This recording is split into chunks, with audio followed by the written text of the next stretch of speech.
Nagpahayag ng suporta si TV host comedian Vice Ganda sa senatorial bid ni dating Interior and Local Government Secretary Benhur Abalos Jr. sa 2025 election. Kesa naman yung mga walang kwenta ang pumasok sa top 12. Dito na ako ang saad ni Vice Ganda sa pag-endorso kay Abalos sa kanyang Facebook page. Ilan sa mga prioridad ni Abalos kapag nanalong senador ang pagtanggal ng VAT sa kuryente or VAT. Kamakailan ay nag-viral ang paalala ni Vice sa mga botante ukol sa trabaho ng mga mambabatas na gumawa ng batas. Kaya dapat ang iboboto natin sa Kongreso at Senado ay yung may alam na gumawa ng batas at may planong gumawa ng batas sa niya.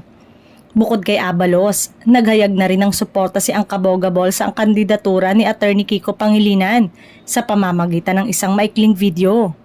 Di pwedeng mawala sa top 12 ang tapat at totoo, saad ni Vice sa caption. Umani naman ito ng samot-saring reaksyon mula sa mga netizen.